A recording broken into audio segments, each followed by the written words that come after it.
Sunday evening. Yeah, so I'm going to address some comments on my latest video, the one from last week, and in particular two comments which were interesting. One which stated that the commenter was basically in agreement with me when I said that there are in matters of principle, yes, you kind of have to be consistent about things, and if let's say if the Republicans went against my principles in terms of these foreign wars and stuff like that, and U.S. intervention, foreign intervention, and all of this, and warfare and torture and stuff like this, then if I'm against that, then I should be equally against the same thing when a Democrat basically is making either excuses for it or supports the policy all the way. So yes, thanks for that comment. And it's not, it's not easy to do, and because we're all so involved in this partisan or let's say bipartisan bullshit by now, and most of it is bullshit, that we're all becoming immune to the larger picture here at hand. Now, I have a commenter here on my channel. Her name is Boomer. I think it's Boomer49. Hi, Boomer. We agree on many issues, and like yourself, I've been basically a lifelong Democrat for most of my life, and I have to say that I can't always vote for that party when it is a war-mongering party, as it was under LBJ. Now, this was before I was able to vote, and so the domestic platform versus the foreign policy platform can be a grueling task for somebody to make their own mind up about, if everything is going right in terms of domestic policy, and yet this person is a total warmonger overseas, then I basically will remain neutral on that point, because if because everything interlocks, everything interlocks. And so in the case of Johnson, I probably, if I was of voting age back then, I probably would not have voted for LBJ, even though I was completely behind and supportive of his civil rights aims and so on. But I was very much against his aggressive stance in Vietnam. And so, people can fault me for that if they want. Now, you were saying, Boomer, you were saying that you can't see any kickback coming out of this whole Bin Laden capture media thing, this whole media event. Well, I do see a kickback, actually. It's not an immediate kickback. Most people, not thinking too long range, might think that Obama is going to get some political points out of this, which he obviously has. I mean, his ratings are up now, and but in the long term, people's the general population, people's memories are very short, and a year from now, the election is what, quite a ways off. A year from now, people will have forgotten all about it. So this immediate political poll surge for Obama is of very little consequence. The kickback, the real kickback that comes in, is once again the rallying of the support of the American people towards a never-ending, aggressive foreign U.S. policy. And so this has not changed since this capture, or whatever you want to call it, of bin Laden. And it won't change anytime in the future, because now the focus is on yet another boogeyman, namely, the dissenters in this own country from within, so-called domestic terrorism and such, and that's where the focus is now. You can see this going in a certain direction. And, whether you're on the political right or the political left, everybody is essentially losing trust in our government, and for justified reasons, because all of us have been lied to for decades, for literally decades.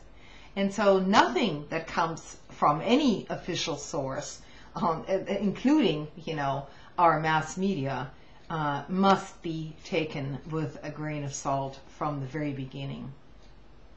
Now I realize that there's just as much idiocy out there on the internet, all these crazy, totally crazy theories, okay? But here's the underlying crux, and this is just starting to happen,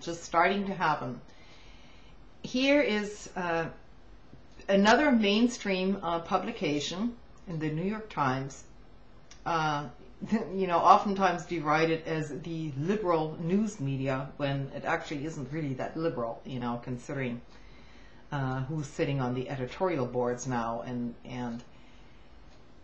so they're basically pushing a book by some guy named Jonathan Kay. Okay, you probably never heard of him, but this is going to be a bestseller, I can guarantee you. This book pushes the idea, it's a kind of a pushback against what he calls conspiracy theorists, and he basically, did an undercover story going into all sorts of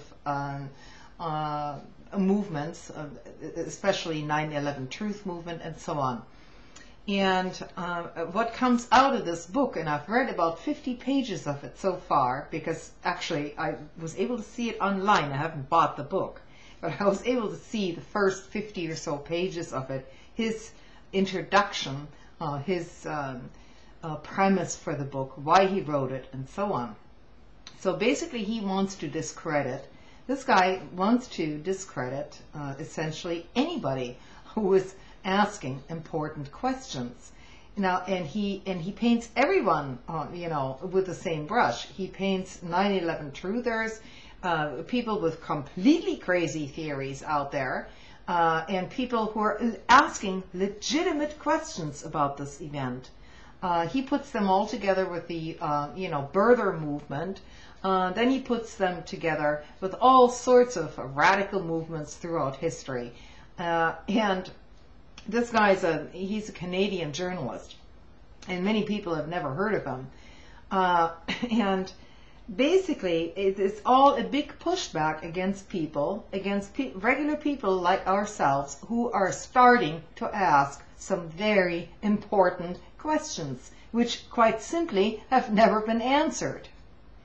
And this guy has the audacity to say that just because these questions were not answered, that basically most of these movements are a bunch of nutcases. Then he contradicts himself a little bit, gaining some respectability back and saying, well, some of these people are actually, they aren't radicals. They aren't what you would call on the fringe. They have nothing to gain from their opinions. They're just trying to make sense of things. And so it's it's very clever. The whole book is just extremely cleverly written. And I would actually, if I get a hold of this book, once it's out there, the entire book, I'm going to delve into it and disseminate some of the information in there, because the book is full. I can already tell you by the first few chapters that I've read online, it's full of disinformation. And to top things off, now I'm finding out that this Jonathan Kay guy is actually on the board, sits on the board of some foundation, you know, for a free democracy or something like that. And that very same foundation is headed by, and supported by the Weekly Standard, you know, William Crystal and other right-wing think tanks to begin with. And so this is the kind of book review that the so-called liberal Times, New York Times, does for its audience. So once again, you know, we're basically, the whole thing is geared towards painting anybody who is questioning any official government story as some sort of a disgruntled ex-employee, a non-thinker, a what they call conspiracy theorist, you know, and there is absolutely none of this. There's no real counter argument. Basically what they're doing is just trashing the people who are asking. Some of them are asking legitimate questions.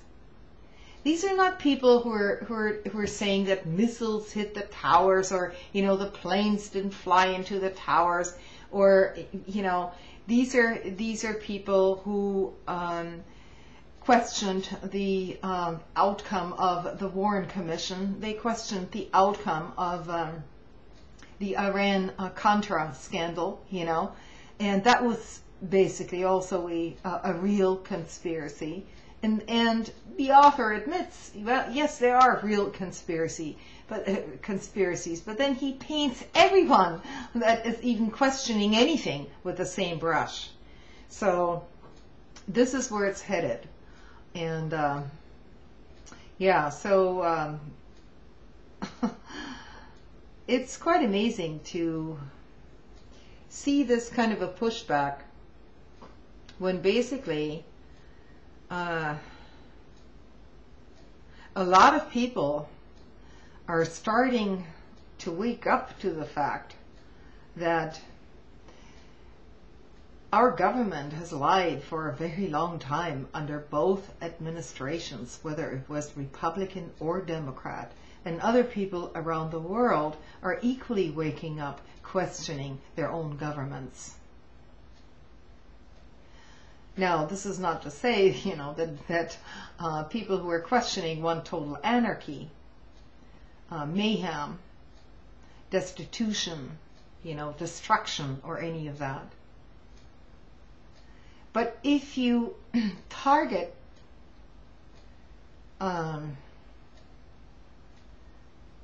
people who are questioning, legitimately questioning things,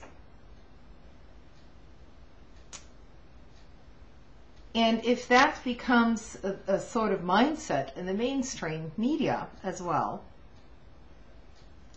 that once you start questioning things too many times,